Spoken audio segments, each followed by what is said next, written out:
प्रातः स्मरणीय विश्ववंदनीय संतों के सम्राट सतगुरु कबीर साहिब जी के पावन चरण कमलों में त्योहार वंदनी करते हुए मेरे मन मंदिर के आराध्य प्रातः स्मरणीय परम पूज्य गुरुदेव जी, अर्चनीय वंदनीय संत समाज, समस्त संत गुरुजनों के चरण कमलों में त्योहार वंदनी करते हुए कबीर आश्रम देवरी चैनल से जुड़े हुए समस्त श्रोता बंधुओं को, माताओं को, बहनों को, नन्हे मुन्ने प्यारे प्यारे बच्चों को, सभी को एवं आदरणीय बुजुर्ग दादा दादियों को कबीर आश्रम देवरी चैनल की ओर से सुबह की हार्दिक शुभकामनाएं हैं।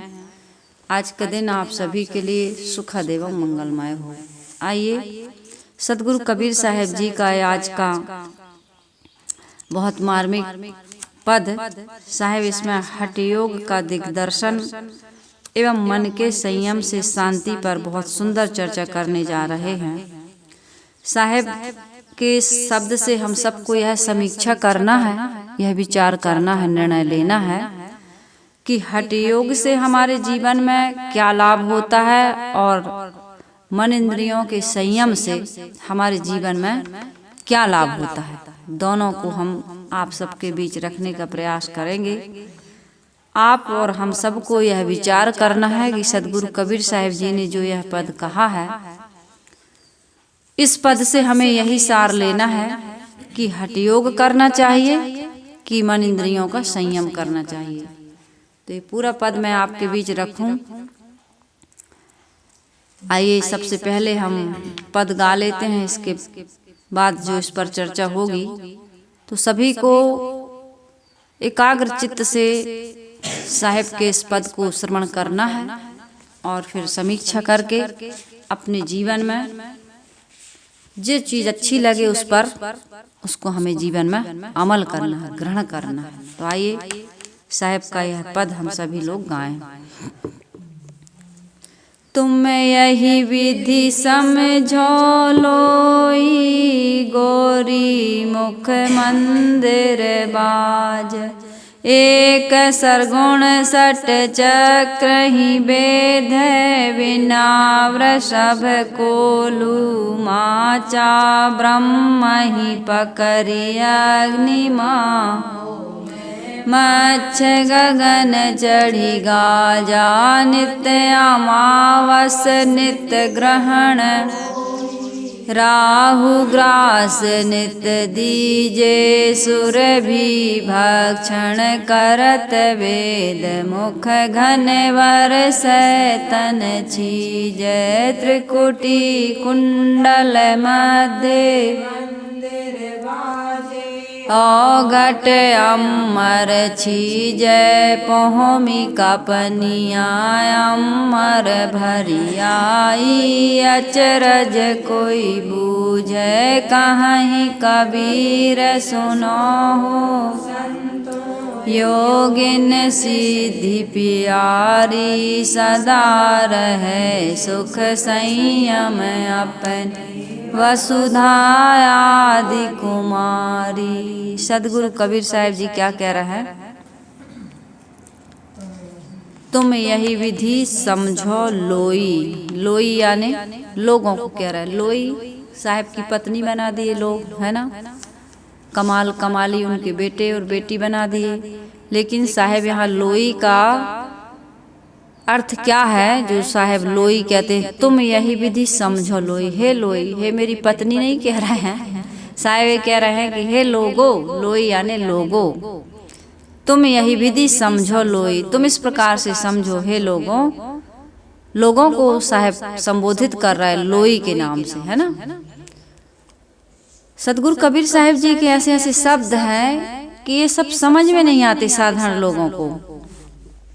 इसलिए ज्यादातर तो साहिब की वाणी पर इसलिए लोग आकर्षित नहीं होते हैं, समझ में नहीं आता उनके शब्द। कोई मर्मी, कोई भेदी, कोई इन शब्दों का अर्थ लगाने वाला जब तक ना मिले तब तक साहिब क्या कहना चाहते हैं पता ही नहीं चलता है। साहिब कह रहे हैं तुम यही विधि समझो लोई। लोई यानी लोगों। गोरी मुख, ये गोरी मुख क्या है? कुंडलिनी को कह रहा है साहिब। अब कौन जानेगा इसका अर्थ कि साहिब गोरी मुख का अर्थ क्या है? गोरी मुख का नहीं, गोरी का मुख कह देंगे, है ना। तो साहेब क्या करे, तुम यही विधि समझो लो, गोरी मुख मंदिर बाजे।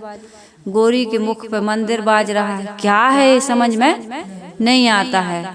तो साहेब यहाँ पर गुरुदेव जी बहुत सुंदर अर्थ दिए। साहेब कह रहे हैं गोरी मुख मंदिर बाजे, यह एक प्रतीकात्मक कथन है। इसका सरल अर्थ हुआ कि गोरी के मुख मंदिर पर बाजा बजता है या गोरी के मुख मंदिर बजता है। इसमें गोरी शब्द जो है वो मुख है। यह हठयोग का प्रसंग है। हठयोगियों के बारे में यहाँ पर साहिब चर्चा कर रहे हैं। हठयोग में कुंडलिनी का बड़ा महत्व होता है। जो भी हठयोगी होते हैं वे इसको जानते हैं।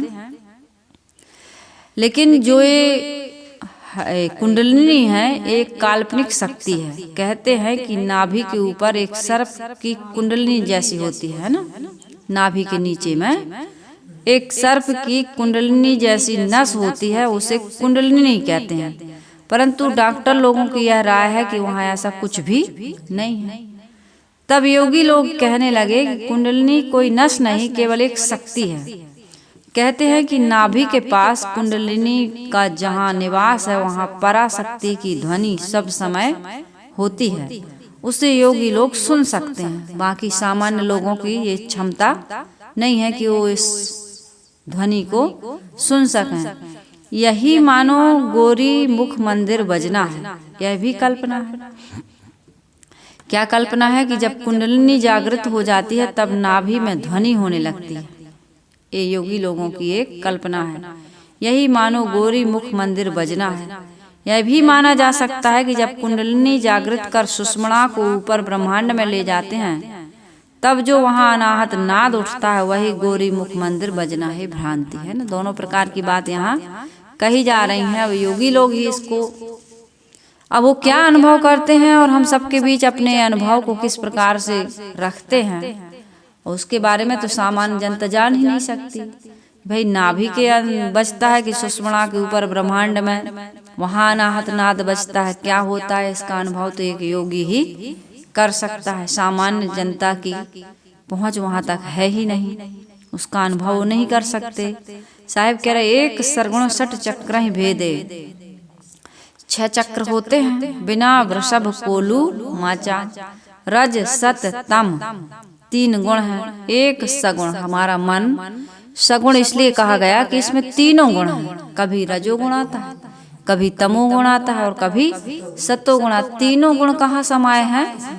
मन में समाये हैं ना। कभी रजोगुण का मतलब है क्रिया, तमोगुण का मतलब है अज्ञान, अंधकार, नींद आदि लेना, आलस, और सतोगुण का है ज्ञान और प्रसन्नता। तो ये तीनों गुण समय समय से मन में देखे जाते हैं। इन तीनों गुणों वाला क्या है? ये मन है। यही एक सगुण है जो 6 चक्रों को वेधता है। मन का ही सारा खेल है। मन के बिना तो कोई काम हो नहीं सकता है। योगी का मन मूलाधार, स्वाधिष्ठान, मणिपूर्ण, अनाहत, विशुद्धि तथा आज्ञा, इन 6 चक्रों को वेद कर ऊपर भ्रमर गुफा में पहुंचता है। फिर वहाँ वह अनाहत नाद सुनता। कहते हैं वहाँ अनाहत नाद उठता रहता है और ज्योति का प्रकाश होता है। साहिब कहते हैं यह बिना बैल के कोल्हू माचना है। कोल्हू में क्या नाधा जाता है? बिना बैल के कोल्हू नहीं चलता है। तो साहिब कह रहे बिना वृषभ, वृषभ का अर्थ होता है बैल, बिना वृषभ कोल्हू माचा। कोल्हू हल या गाड़ी, कहीं भी बैल को जोड़ देना माचना कहलाता है। माचना, अब ये अर्थ साधारण लोग, हम लोग, आप लोग कहाँ जानते हैं माचना का अर्थ? बैल को नाद देना, नह देना, हमारे यहाँ कहते हैं ना अपने यहाँ। भाई चाहे कोल्हू हो चाहे हल या गाड़ी हो, वहाँ बैल को जोड़ देना, जोत देना ही माचना कहलाता है। साहिब कहते हैं कि योगियों का जो 6 चक्र वेधन है, नाद श्रवण है तथा ज्योति दर्शन का जो निरंतर चलने वाला कोल्हू है, ये बिना बैल का चलता है। कबीर साहिब कहते हैं ब्रह्म ही पकड़ अग्निमा होमय मच्छ गगन चढ़ी गाजा। यहाँ ब्रह्म का अर्थ है रजोगुण। ब्रह्म क्या है? रजोगुण। बृहत्तवाद ब्रह्मा अर्थ होता है बढ़ना। बढ़ना क्या है? क्रिया। क्रिया रजोगुण है। यहाँ ब्रह्म का अर्थ है रजोगुण, करना मतलब रजोगुण करना उपयुक्त होगा। योगी लोग ब्रह्म को अर्थात रजोगुण को पकड़ करके योग की अग्नि में होम देते हैं रजोगुण को। इसका अर्थ है कि योग साधना से वे रजोगुण को शांत कर देते हैं। मच्छ गगन चढ़ी गाजा, मछली आकाश में चढ़कर गर्जना करने लगी, जबकि मछली जल की तो रानी है। यहाँ मच्छ एवं मछली क्या है? इसे मन या श्वास कह सकते हैं। मन हमारा या हमारा जो श्वास है, मच्छ गगन चढ़ी गाजा। श्वास जब ऊपर खोपड़ी में एकाग्र होता है तब अनाहत नाद होता है। ये मन को कहाँ ले गया? उठा करके ऊपर खोपड़ी में, वहाँ अनाहत नाद एकाग्र हो गया मन, तो जो नसों की झनकार है उसको वो सुनने लगा, कहने लगा कि भाई हम अनाहत नाद सुन रहे हैं। इसी को ऐसा भी कह सकते हैं कि मानो मन ही गगन गुफा एवं खोपड़ी में चढ़कर गर्जना करने लगा। मन ही की ये सब कल्पनाएं हैं। ये अभी योगियों के बारे में साहेब बता रहे। इसके बाद बताएंगे मन इंद्रियों के संयम से क्या लाभ होता है। ये तो हठयोग की साधना पर साहेब प्रकाश डाल रहे हैं। सदगुरु कबीर साहेब के समय में बहुत हठयोग साधा जाता था और हठयोगी लोग इस प्रकार की साधना कर करके अब उनको कितना लाभ होता था, क्या अनुभव होता था, उन्होंने तो कहा। और इतनी कठिन साधना है कि सामान्य जनता तो पहले बहुत कम लोग हैं जो घर गृहस्थी में रहने वाले हैं, पुत्र परिवार धन संपत्ति आदि के दायरे में जो रह रहे हैं, घर गृहस्थी के कामों में जो लगे हैं, कमा रहे हैं और खा रहे हैं, उनके पास तो इतना समय है नहीं। और जो योग का अनुभव करेगा वो इन सारी चीजों से हट करके ही योग साधना कर सकता है। योग की साधना एक योगी ही कर सकता है। तो इतनी भुखमरी थी, गरीबी थी, इतना धन का अभाव था कि लोग मेहनत मजदूरी करके अपने परिवार का बड़ी मुश्किल से भरण पोषण कर पाते थे। सबको कमाना और खाना पड़ता था, है ना। तो लेकिन उस समय कुछ ऐसे योगी लोग थे जो योग साधना करके लोगों के बीच में ये सब बातें बताया करते थे कि ऐसे षट चक्रों का वेधन होता है, ऐसे भ्रमर गुफा में हम लोग वास करते हैं, वहाँ अनाहत नाद सुनते हैं, वहाँ ब्रह्म की ज्योति होती है, ब्रह्म की ध्वनि होती है। इसको साधारण जनता बड़े आश्चर्य से सुनती थी और उनके सामने जा करके उनको भोग की सामग्री, उनको जो कुछ लगता था, रुपए पैसे या उनकी बड़ी सेवा, उनका वो किया करते थे। तो साहिब कह रहे हैं कि इस प्रकार से सब मन का विस्तार ही है। साहिब ने योग साधा था, इसलिए उन्होंने देखा कि ये सब तो मन का भ्रम है, मन की कल्पना है, मन की मान्यताएं हैं। इस प्रकार से एक साधक को कोई लाभ होने, एक साधक क्या साधारण आदमी को इससे कोई लाभ होने वाला नहीं है। सदगुरु कबीर साहब ने अधिकतम, कितने लोग कहते हैं कबीर साहब तो गरीबों के मसीहा हैं, जो कतियां हैं, जो काछी हैं, है ना, और भी जो छोटी जातियां, मनुष्य की तो जाति एक, इसीलिए तो साहब ने कहा कि जाति मनुष्य की एक होती है, जाति में किसी प्रकार का भेदभाव नहीं है। मनुष्य की जाति अर्थात पैदा होना, और मनुष्य चाहे किसी भी कोने, इस भूमंडल के किसी भी कोने का मनुष्य हो, स्त्री हो पुरुष हो, वो एक ही समान पैदा होता है। ये बात सदगुरु कबीर साहब ने इस सच्चाई को सबके बीच में रखा, है ना। इसको ले जाओ, इसको लगाना ले। ये सदगुरु कबीर साहब ने इस बात को सबके सामने समान रूप से, जो समानता की बात है उसको प्रत्यक्ष रूप से सबके बीच कहा। सदगुरु कबीर साहब ने किसी प्रकार का न भय, न संकोच, न कोई मुलाहजा नहीं किया। ब्राह्मण जो तू ब्राह्मण ब्राह्मणी को जाया, और राह दे काहे न आया। साहब ने कहा जो तू तुरुक तुरुकनी को जाया, तो पेट ही काहे न सुनति कराया। साहब ने कहा ना, कारी पियरी दोहम गाय, काली हो चाहे धोरे रंग की, सफेद रंग की गाय हो, कारी पियरी दोहम गाय, ताकर दूध देव बिल गाय। दूध तो एक समान है, काली गाय का हो चाहे सफेद गाय का हो। इसी प्रकार से एक त्वचा हाड़ मलमूत्रा, एक रुधिरे गूदा, और एक बूंद से सृष्टि रची है को ब्राह्मण को शूद्रा। सबकी उत्पत्ति रज और वीर्य से होती है, सबके शरीर की संरचना एक जैसी है। अब अंदर चीड़ फाड़ करके पोस्टमार्टम करके देखोगे तो सबके अंदर वही भरा है जो हिंदू के अंदर है, मुसलमान के अंदर है, ब्राह्मण के अंदर है और वैश्य के अंदर है, शूद्र के अंदर है, सभी के अंदर किसी प्रकार की कोई असमानता नहीं है। तो साहब कह रहे हैं कि ये अनाहत नाद की जो बातें या ब्रह्म ध्वनि की बातें हैं या ज्योति के दर्शन की बातें हैं जो योगी लोग बता करके लोगों के बीच में अपने योग साधना का प्रदर्शन करते हैं, इससे कोई विशेष लाभ नहीं होता है और साधारण जनता का तो कोई लाभ हो ही नहीं सकता, क्योंकि वो इस प्रकार से कबीर साहब जी ने कहा कि कबीर साहब जी के पास गए ना लोग कि हम भी भजन करना चाहते हैं, दुखों से मुक्त होना चाहते हैं, निर्मल पवित्र जीवन जीना चाहते हैं, सुख शांति की अनुभूति करना चाहते हैं। इस तमाम बातें साहब जी के सामने लोगों ने रखी होंगी उस समय। तब साहब ने कहा है कि भाई अजय तुम ऐसा करना चाहते हो, तुम चाहते हो कि हम भी भजन साधना करें। तो बड़ा सरल उपाय साहब ने बताया। क्या उपाय बताया, किसको याद है? क्या बताया साहब ने? साहब ने कहा मन की तरंग मार लो बस हो गया भजन, आदत बुरी सुधार लो बस हो गया भजन। बहुत सुंदर भजन है। साहब ने कहा कि भाई मन की तरंग मारो, किसी भी प्रकार की तरंग जो उठ रही है जो तुम्हें बाहर भटकाने वाली, उसको मार लो तो भजन है।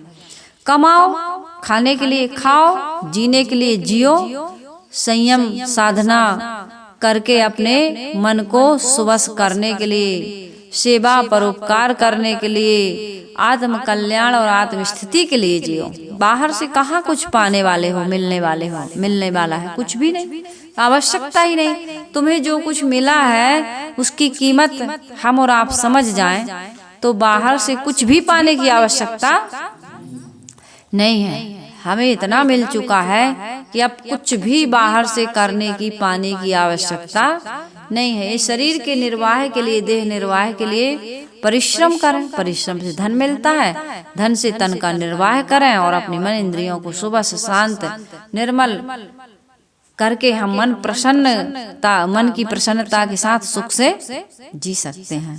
तो साहिब कह रहे नित्य अमावस नित ग्रहण होई, राहु ग्रासे नित दीजे, चंद्र और सूर्य का एक साथ हो जाना क्या कहलाता है? अमावस्या कहलाती है ना, है क्या कहलाती है? अमावस्या। अमावस्या क्या होता है? सूर्य और चंद्रमा एक साथ हो जाते हैं तो उसको हम अमावस्या कहते हैं। इसका विवरण मैं 49 शब्द में दे चुकी हूँ, है ना। हठ योग में इड़ा नाक की बाईं नाड़ी को कहते हैं और चंद्र नाड़ी जो कहलाती है, और पिंगला नाक की दाईं नाड़ी जो सूर्य नाड़ी कहलाती है, इनका इकट्ठा होकर सम स्वर चलना, दोनों नाक से सम स्वर चलना, उसको कहते हैं सुषुम्ना। ये दोनों नाड़ियां जब सम चलती हैं तो उसको क्या कहते हैं योगी लोग? अमावस्या। यही अमावस्या है, सुषुम्ना नाड़ी चलना अमावस्या। सुषुम्ना कहते हैं नाक के दोनों छिद्रों का सम हो करके चलना। योगी चंद्र सूर्य नाड़ियों को सम करके रोज योग अभ्यास करते हैं, इसलिए मानो उनकी रोज अमावस्या है। नित अमावस और नित ग्रहण होई, उनके लिए रोज ग्रहण लगा रहता है। सुषुम्ना मानो राहु है और वह चंद्र तथा सूर्य दोनों नारियों को ग्रहण करती है, उन्हें अपने में पचा लेती है, तो योगियों के लिए मानो रोज ग्रहण लगा हुआ है। जब रोज ग्रहण लगा रहता है तब मानो योगी रोज राहु को ग्रास लेता है। ग्रास देता है मतलब भोजन देता है। ग्रास यानी भोजन, ग्रास कहते हैं ग्रहण को, ग्रसने को, पकड़ने को, और ग्रास का अर्थ कौर निगलना भी होता है ना। ग्रास निगल लिए मतलब कौर, आहार निगलना भी होता है, ऐसा अर्थ का एक ही भाव है। पौराणिक कहानियों के अनुसार राहु चंद्र और सूर्य को खाने के लिए भूखा रहता है, तो योगी मानो रोज चंद्र सूर्य रूप भोजन राहु को देता है। राहु ग्रासे नित दीजे। सुषुम्ना राहु को चंद्र नाड़ी तथा सूर्य नाड़ी रूप ग्रास रोज दिया करता है। पुराणों में एक कथा है जो बहुत प्रचलित है कि विप्रचिति नामक पिता और सिंहिका नामक माता से राहु पैदा हुआ था। राहु के माता पिता, राहु बहुत बलवान था। जब समुद्र मंथन हुआ तो उस समय बहुत सारी चीजें निकली थी समुद्र से, तो अमृत निकला, तो देवताओं को अमृत दिया गया। तो उसमें क्या हुआ कि ये जो राहु था वो देवताओं की पंक्ति में बैठकर अमृत पीने का उसने प्रयास किया।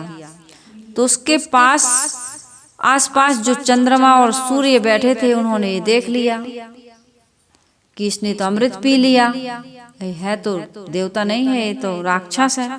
लेकिन ये देखिए विष्णु भगवान से शिकायत कर दी, और जैसे ही विष्णु भगवान से शिकायत की तो विष्णु भगवान, एक कथा है पुराणों की, पुराणों में बड़ी सुंदर सुंदर, मैंने कहा ना कल कि पहले फिल्में नहीं थी, धारावाहिक नहीं थे, तो मनोरंजन के लिए ऐसी ही कहानियां, पहले अपन किस्सा कहानी सुनते थे ना दादा दादी से। शाम हुई तो घर पर माँ बहन चाचा चाची लोग भाभी लोग भोजन बना रहे हैं, बहुएं और बच्चे दादा दादी के साथ बैठ के किस्सा कहानियां, है ना, बुझाउल बातें कुछ सुना करते थे। तो ऐसी ही किस्सा कहानियां ये पुराणों की देन है।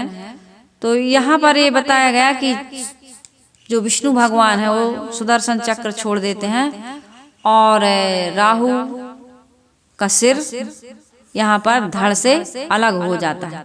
लेकिन वो अमर था, इसलिए न धड़ मरा ना सिर मरा उसका दोनों अलग अलग हो गए लेकिन मरे नहीं।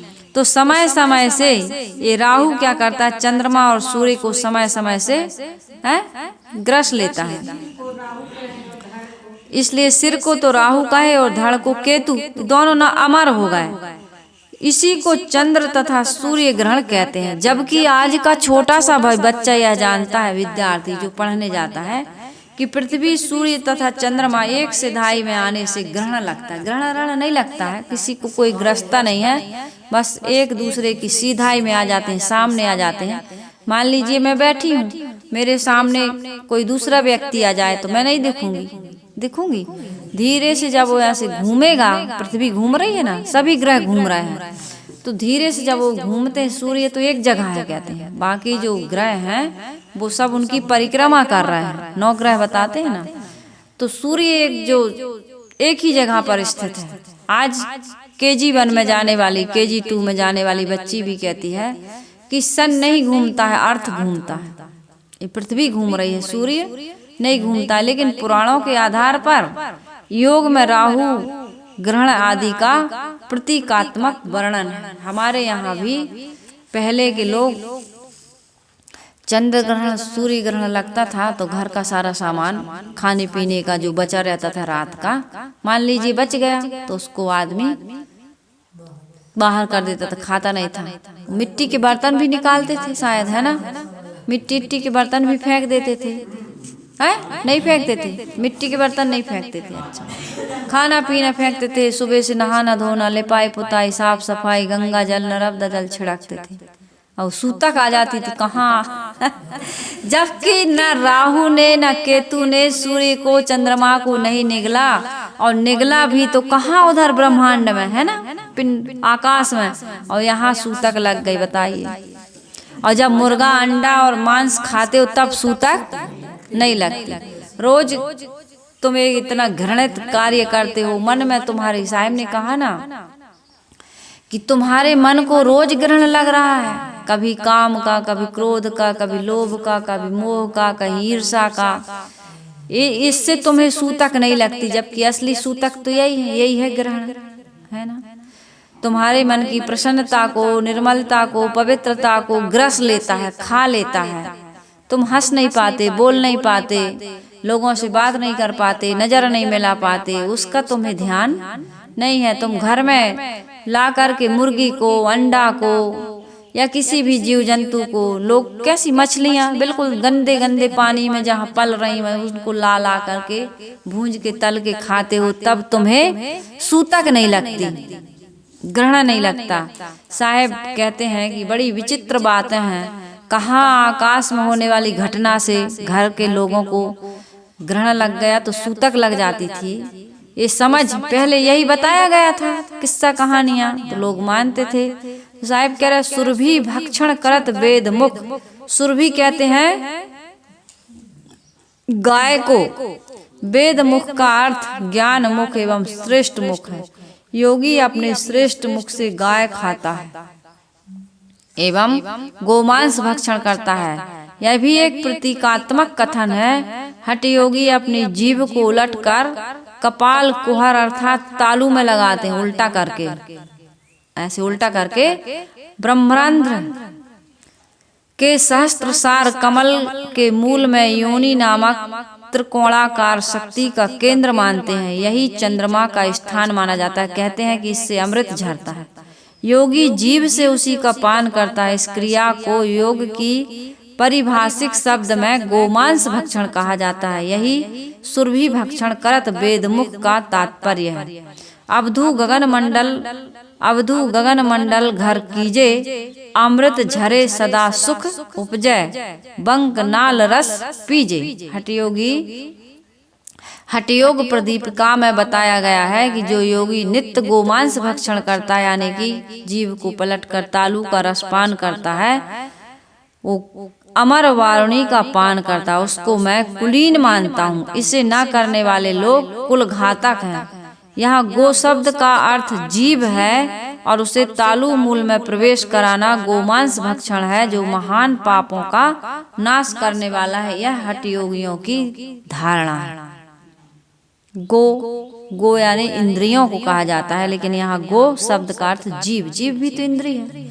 तो जीव को पलट कर तालु मूल में लगा करके वहाँ का रसपान जो करता है वो गोमांस भक्षण करता है, जो महान पापों का नाश करे। एक योगी लोगों की ये धारणा है। घनभर से तन छीजे, बादल बरसते हैं और शरीर भीगता है। योगियों की कल्पना है कि खोपड़ी की गगन गुफा के बादल गर्जना पूर्वक वर्षा करते हैं और योगी उसमें भीगता है, अर्थात योगी उस अनुभव आनंद में तरबतर हो जाता है। नाद होना गर्जना है, प्रकाश की चिमचिमाहट होना बिजली चमकना है, और उसका अनुभव क्या है? वर्षा है ना। नाद हो रहा, नाद सुन रहे हैं तो गर्जना हो रही है।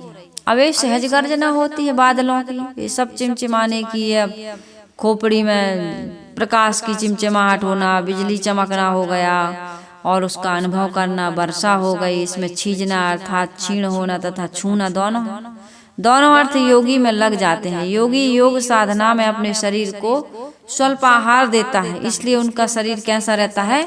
क्षीण यानी दुबला पतला हो जाना। परंतु शरीर के दुबले होने पर भी उनके मुख पर तेज बढ़ जाता है। हठ योग प्रदीपिका में सिद्धि के 8 लक्षण बताए गए हैं। जो हठ योगियों की सिद्धि के 8 लक्षण है, जो योग साध रहा है और सिद्ध हो गया तो उनके 8 लक्षण बता रहा है। शरीर दुबला हो जाता है, मुख प्रसन्न हो जाता है, नाद प्रकट होता है, नेत्र निर्मल हो जाते हैं, रोगों का अभाव होता है, वीर्य पर विजय हो जाती है, अग्नि प्रदीप्त हो जाती है तथा नाड़ी शुद्ध हो जाती है। इस प्रकार योगी का शरीर जीर्ण होता है। छीजे का अर्थ छूना भी होता है, स्पर्श करना, एवं तरबतर होना भी होता है। योगी अपने अनुभव में तरबतर होता है, वो अपनी योग साधना में एकदम लीन होता है, डूबा होता है। त्रिकुटी कुंडल मध्य मंदिर बाजे। त्रिकुटी क्या है? त्रिकुटी यहाँ दोनों भौहों, आँखों के ऊपर जो दोनों भौहें हैं उसके बीच के स्थान को, यहाँ जहाँ बिंदी लगाती ना माता, ये त्रिकुटी कहते हैं। यहाँ यदि कुंडल का अर्थ कुंडलिनी लिया जाए तो अर्थ होगा कि कुंडलिनी के पास स्थित मूलाधार चक्र से लेकर त्रिकुटी स्थित आज्ञा चक्र 6 चक्रों को वेधना ही त्रिकुटी कुंडल मध्य मंदिर बाजना है। यदि त्रिकुटी से लेकर ऊपर गगन गुफा के गोलक को कुंडल कहा जाए तो गगन गुफा में होता हुआ अनाहत नाद ही मंदिर बाजने का मतलब होगा, अर्थात गगन गुफा रूपी मंदिर में अनाहत नाद के बाजे बजते हैं।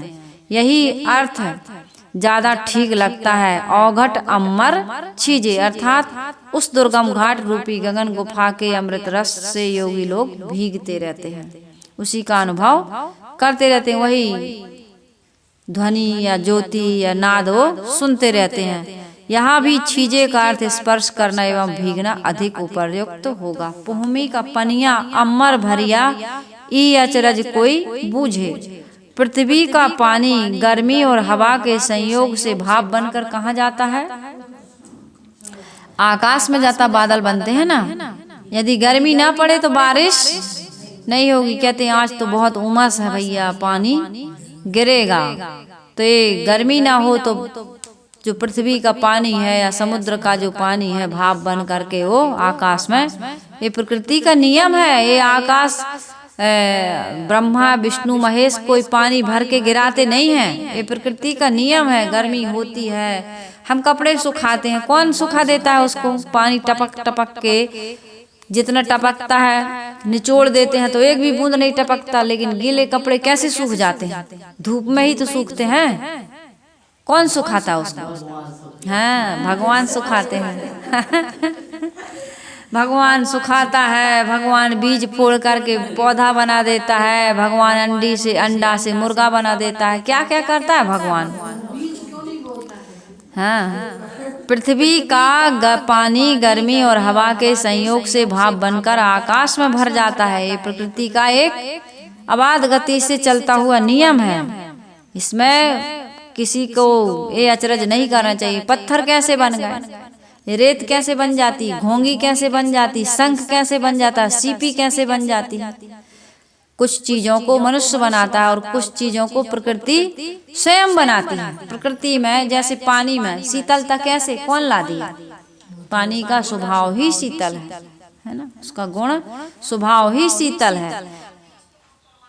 पृथ्वी का पानी गर्मी और हवा के संयोग से जो भाप बनकर आकाश में भर जाता है, इसी अचरज भरी बात को कोई बिरला समझता है। कोई कोई जानता है कि भाई कैसे बाष्पीकरण होता है, कैसे बादल बनते हैं, फिर कैसे ये बादल टकराते हैं तो आवाज होती है, फिर कैसे बिजली चमकती है, कैसे गड़गड़ाहट होती है। ये सब हमारे इसमें संसार में जो कुछ भी ये सारी गतिविधियां हो रही हैं ब्रह्मांड में, पिंड तो ये शरीर है, हम शरीर के ही बारे में नहीं जानते हैं तो ब्रह्मांड के बारे में कहाँ जान पाएंगे? प्रकृति की रचना को, संरचना को समझने के लिए एक छोटी मोटी बुद्धि और एक छोटा सा जीवन पर्याप्त नहीं है। वैज्ञानिक एक एक तत्व की खोज करते करते पूरा जीवन खपा देते हैं, तब भी से उनका ज्ञान अधूरा ही रह जाता है।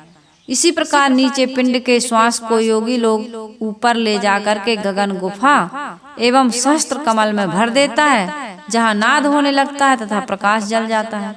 इस आश्चर्य भरे विषय को कोई योगी ही समझता है। कहें कबीर सुनो हो संतो योगिन सिद्धि प्यारी। कबीर साहब कहते हैं संतो सुनो। कबीर साहब कहते हैं संतों से कि इन योगियों को सिद्धि बहुत प्यारी लगती है। ये जनता को चमत्कार भरे काम दिखाकर उनसे ऐश्वर्य, सम्मान एवं पुजापा पाने की चेष्टा रखते हैं। यदि चूहिया को पाने के लिए पहाड़ खोदा जाए तो यह तो मिथ्या श्रम हुआ। इतना हठयोग का परिश्रम किया और परिश्रम के बाद में नाद श्रवण एवं ज्योति दर्शन फल माना जाए और लोगों को चमत्कार दिखाकर लौकिक धन एवं सम्मान पाने की चेष्टा की जाए तो यह विवेकी के लिए कोई बड़ी बात नहीं है, कोई विवेक की बात नहीं है। समझदार के लिए तो वही है, खोदा पहाड़ निकली चूहिया वाली बात।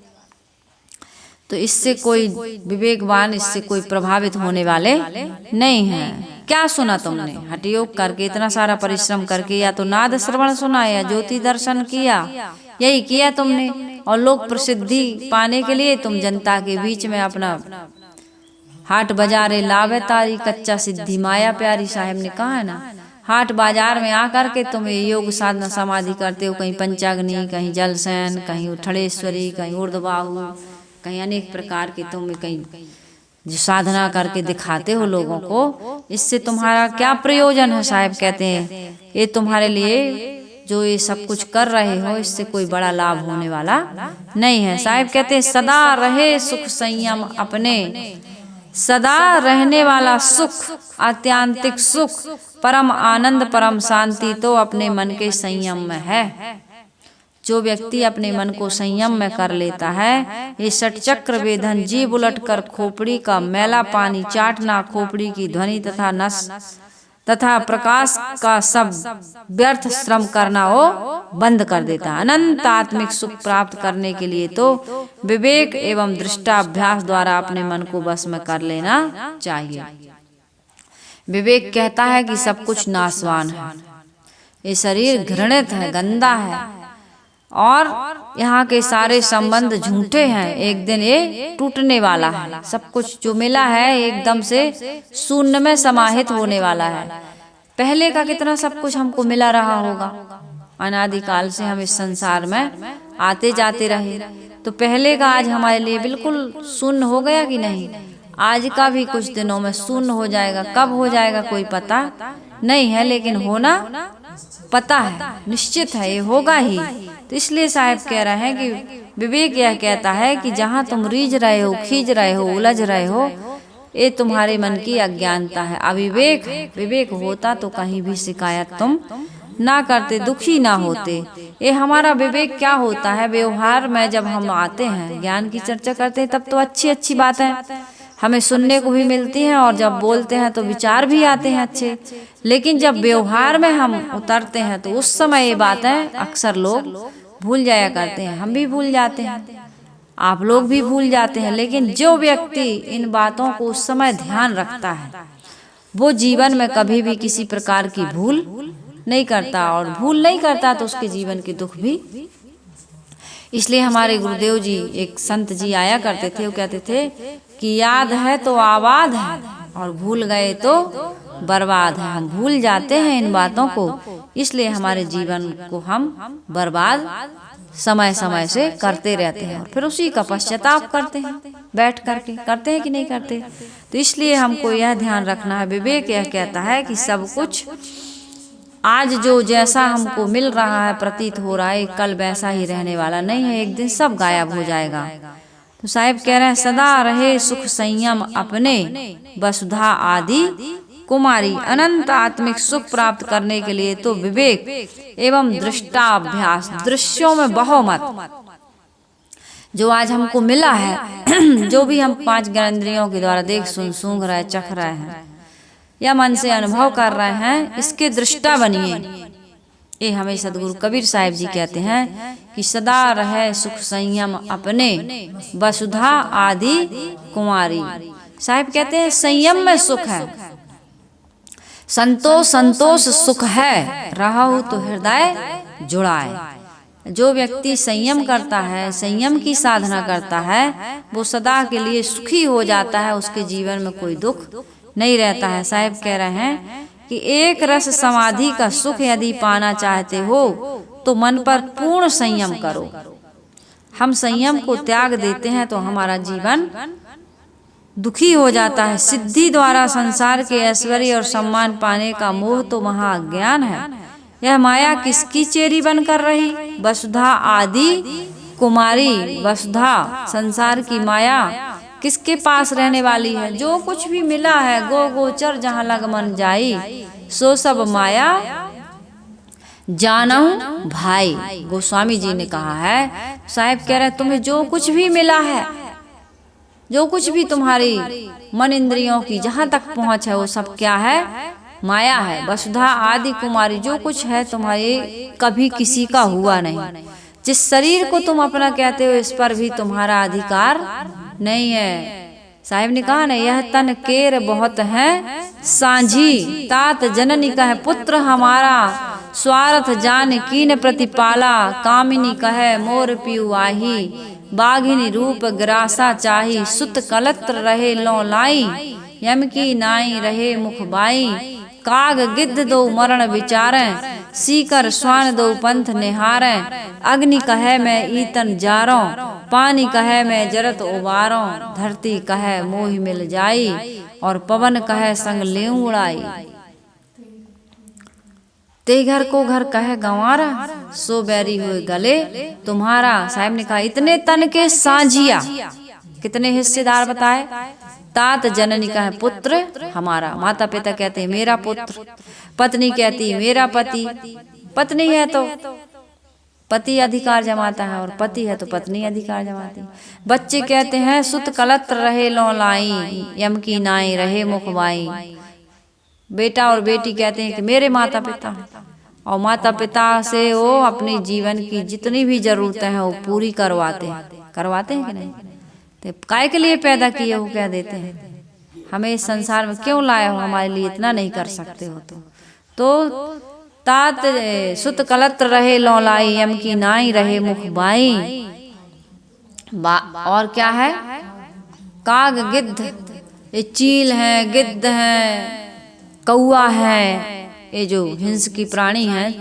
चींटी भी मर जाए, लाश पड़ी रहे तो चींटी भी मांस को खाती है, नहीं खाती? किसी की लाश मैंने सुना है, देखा तो नहीं है, कि यदि कहीं जंगल में सुनसान जगह में आदमी का शरीर छूट जाए, किसी का भी छूट जाता है, तो जंगल, इस पृथ्वी के जितने भी जीव जंतु हैं मांसाहारी जो है, वो बॉडी को नोच के, फाड़ के, या फिर ऐसे ही जिसके पास जो साधन है खा जाते हैं। तो साहब कह रहे हैं सीकर स्वान दो पंथ निहारे, ये भी रास्ता देख रहा है, मर जाता तो मांस खाने को मिलता। सीकर स्वान दो पंथ निहारे, अग्नि कहे मैं ईतन जा रहा हूँ। आग कहती है कि जला देते तो मैं अपने में मिला लेती। अग्नि कहे मैं ईतन जा रहा हूँ, पानी कहे मैं जरत उबार रहा हूँ। पानी यदि नदी में प्रवाहित कर दो तो वहां भी लाश सड़ जाती है, गल जाती है, जीव जंतु खा जाते हैं वहां की।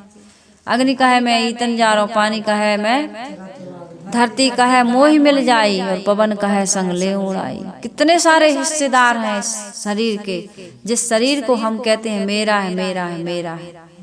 चेतत नाही मुग्ध नर बोरे, मोर मोर गोहराए। साहब कहते तू चेतता नहीं है, सावधान नहीं होता है, तू कहता है मेरा शरीर, मेरा शरीर। तेरा कहाँ है?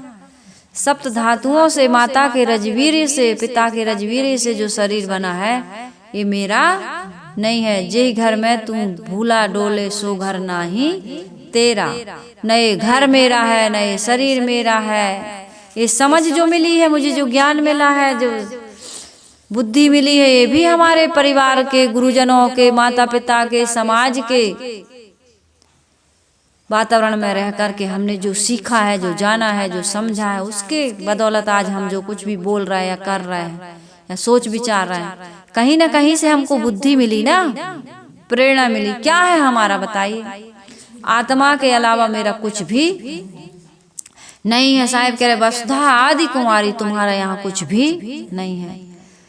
तुम रजिस्ट्री का, हम लोग रजिस्ट्री करवाते हैं, है ना, लिखवाते हैं, रजिस्ट्रेशन कराते हैं, मकान बनाते हैं। जिस मकान को हम बनाते हैं कहते हैं हमारा है।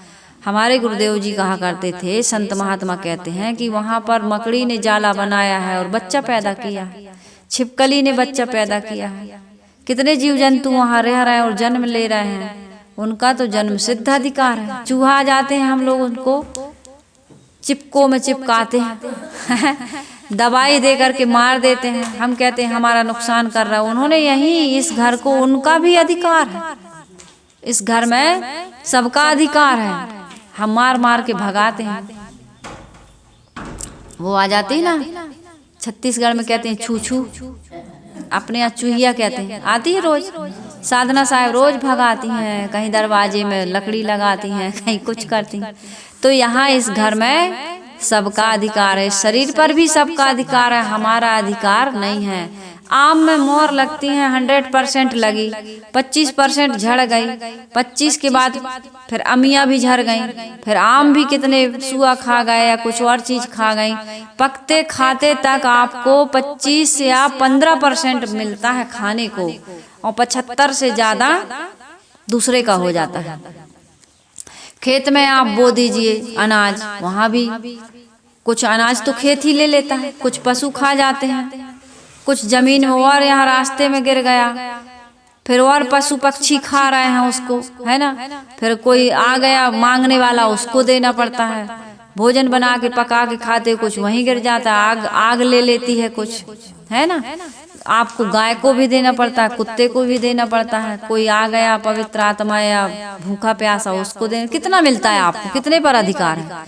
हम कितना कमाते हैं, अधिकार हमारा कितने पर है? ये सब जीवन का सिद्धांत है, प्रकृति का नियम है। इसलिए साहिब कह रहे हैं सदा रहे सुख संयम। अपने संयम से रहोगे, विवेक से रहोगे तो सुखी रहोगे, नहीं तो तुम्हें यही लगेगा हानि हो गई, हानि हो गई, हानि हो गई। जितना कमाते हैं मिलता नहीं है, जितना हम मेहनत करते हैं उतना हम खा नहीं पाते, पहन नहीं पाते। यही सब दुख तो लगा रहता है आदमी को। तुम्हारा यहाँ उतने पर ही अधिकार है जितना तुम्हारी जरूरत है, आवश्यकता। उससे आपके घर में कोठी कोठी धान रखी है, गेहूं रखा है, कोई भी चीज आपके घर में इतना सारा बड़ा पुड़ी पका, लेकिन कहते का करें रे भैया, पेट ही भर गया और खाते अभी तो पेट जल्दी भर गया। कितने लोगों को शिकायत रहती कि अभी और खाते लेकिन पेट में जगह नहीं है। हाँ, अच्छी मीठी सब्जी है, पूड़ी है, पुलाव है, पनीर की सब्जी है, मुंह में पानी तो नहीं आ रहा। ये सारी चीजें, पेट छोटा हो गया।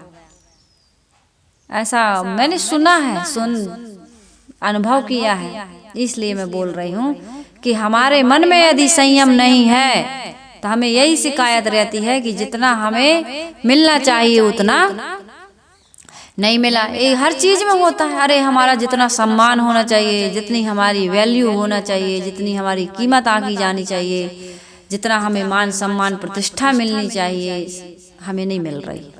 लोग हमारी इज्जत ही नहीं करते हैं, लोग हमें कुछ समझते ही नहीं, हमें तो तुच्छ ही समझते हैं, ऐसे ही समझते हैं। तो ये सारी शिकायत हमारे जीवन में बनी रहेगी जब तक, साहिब कह रहे हैं, सदा रहे सुख संयम अपने। जब तक संयम का बर्ताव हम नहीं करेंगे तब तक हम सुखी नहीं हो सकते हैं।